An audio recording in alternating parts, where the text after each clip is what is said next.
So the question was asked on a video of mine, and I've had this question a lot. You cheer for Vancouver, Boston, Dallas, and Ottawa. How? Because they don't usually play against each other. Boston and Ottawa can play each other regularly, but the hatred between the two is tame. Outside of that, they're in different divisions. They don't really play each other. They don't really affect each other a whole lot. And I like watching games and saying, okay, which of these two teams do I want to see win? That's really all it takes. And my tastes change, but in general, those four teams have been at the top for the last 20 years. This year could be a big year for Ottawa. This series could be a big series for Ottawa. It is up to the Senators to make it happen. It's actually really on Karlsson. And it's not fair to say that. It's not. But Karlsson has dragged the Senators with his 1 foot this far. Knocking out the Rangers. Where are they? Here they are. Knocking out the Rangers. Let me go ahead and turn it so you guys can see what I'm pointing at. Knocking out the Rangers wasn't easy. It was a 6-game series. And while Sens fans can say, haha, we win, and you know, Rangers fans can be upset, the Rangers were the better team in parts of that series. But in the end, Karlsson made a huge difference. This is why when I hear people saying, oh, well, clearly, Pekka Rinne is the Conn Smythe winner right now. No. It's not that clear, because Karlsson's been dragging Ottawa as far as they are. Not to take anything away from Anderson or guys like Turris or Bobby Ryan or any of the other forwards and defensemen they've had who've been playing very well. Certainly, Chris Neil showed over the last 2 games of the Rangers series that while he can't take a regular shift, he can be an emotional leader and a vocal leader. And I think where that leads is that Chris Neil's going to have at least an assistant coaching job in Ottawa when his career's done. Whether he finishes in Ottawa or not, he will someday be an assistant coach in Ottawa and could eventually be a head coach in Ottawa, because when a guy gets that much respect and that much praise and he doesn't really play, that's saying something. Now, between the two teams, I've put down Pittsburgh in 6. And the 6 is lopsided and oddly shaped, because it's hard writing a 6 next to Pittsburgh in this series. I would love to see Ottawa and Nashville. In a perfect universe, it would be Ottawa and Nashville in the finals. 2 organizations that have never won a Stanley Cup, and you would have the most fun Stanley Cup final that we've had. I would think since 2006, when Edmonton was against Carolina. That was a fun one too, in that Edmonton wasn't supposed to be there, Carolina weren't supposed to be there, and they both went for it. And it was a really great series. I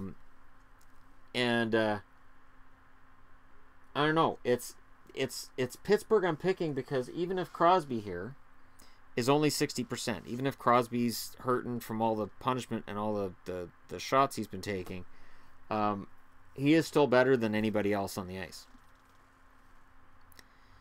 And people point to his point totals and say, well, you know, Crosby did this tonight, so he must be okay. I remember times where Eric Lindros came back from concussions and looked fine and produced. And it happened because anytime he'd be out with a concussion, Bobby Clarke would have an attitude that he was a wuss for being out of the lineup.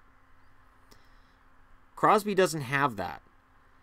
The one that's telling Crosby, get back on the ice and make a difference, is Crosby himself. This is why when people say things like Cindy Crosby and they make all these complaints and comparisons to various whiners and soft players in the NHL, I don't see it.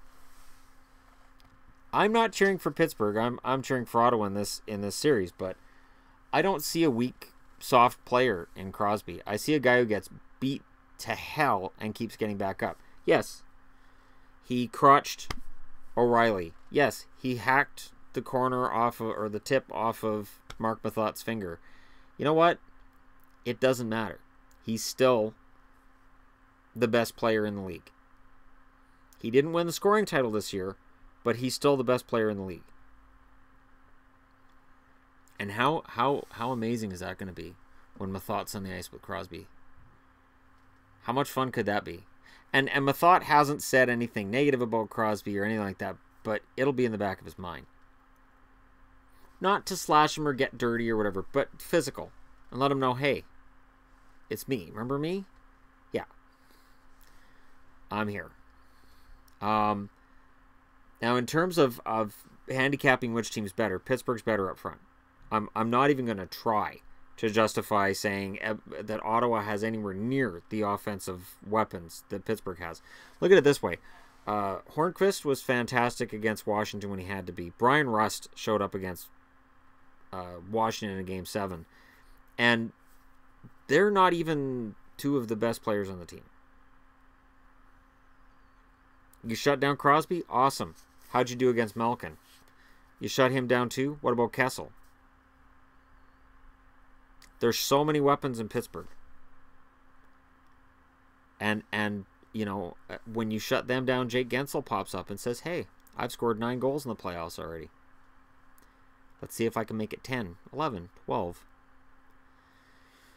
Pittsburgh has tremendous depth.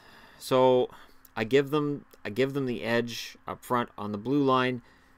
They're close. If Daly's got nagging injuries, Mata's got nagging injuries, Letang's out, I want to give the edge to Ottawa. It depends on Carlson's foot and how long that holds out. But I'll give the edge to Ottawa, and it's only by a smidge. In goal, I go with Fleury. Washington fans, certain hockey fans will point to games 5 and 6 against Washington and say Marc-Andre Fleury is still capable of having these really bad games. So is Cam Talbot in Edmonton, and he still played pretty well. So is Gibson in Anaheim. Pekka Rinne, most seasons, has bad games and bounces back. And Craig Anderson's done the same. Anderson had a couple of games against the Rangers that he'd like to forget. It's just that in one case, they still managed to win, so everybody paid more attention to Lundqvist and said, oh, maybe he's losing it, rather than people looking at Anderson saying, well, that wasn't a great game for him. So if you're a fan of either team, you can make a cogent argument for either of them winning. Absolutely. I don't think it's going to be a sweep. I don't think it's going to be easy. I think that it's going to be a rough series. I think it's going to be tight checking. I think Ottawa's going to do their best to clog up the neutral zone, block shots, and prevent Pittsburgh from getting anything going, and then try to take advantage if Pittsburgh starts squeezing their sticks a little harder and starts trying to force the play through. I watched the Oilers doing that last night against the Ducks, where they started trying to force pucks in. And when you start trying to force your way through 4 guys, it's not going to happen. So Ottawa's going to look to do the same thing to Pittsburgh. I take Pittsburgh in 6. I think this is the kind of series that's going to be a 2-2 series tie after 4, and then Pittsburgh wins the next 2. We'll see what happens, but I think it's going to be close. I think it's going to be fun, and I really think this has been a coming out party this spring for the Senators, and I'm happy. I'm happy I was wrong about them making the playoffs. I am happy that I was wrong about them losing in the first round to Boston, because while it would have been great to see Boston in the second round, the Rangers would have whooped them. So Ottawa was able to get through there and play well. You can look at their playoff history against each other. It is a dead zone if you're an Ottawa fan, but you can kind of throw that all out the window, because the last time they met was 2013. It's been 4 years since then. There's been a lot of turnover for both teams. That being said, I still think Pittsburgh's just that much better. I still think Pittsburgh's the odds-on winner for the Stanley Cup this year, because it's Pittsburgh. And now that they're in the semifinals / conference finals, they can taste it. And it's going to be really hard to stop them, but Ottawa's going to give them their best shot. Let me know what you guys think in the comments below. Don't forget to hit like and subscribe if you're browsing your way through. And this series is going to be awesome. The series is going to be fast, hard-hitting, and I look forward to watching it with you guys. So, good luck to both teams. And to the fan bases, just be nice to each other. Just a little bit. Just a tad. Just for a change. Okay? Thanks for watching. I'll talk to you all again soon.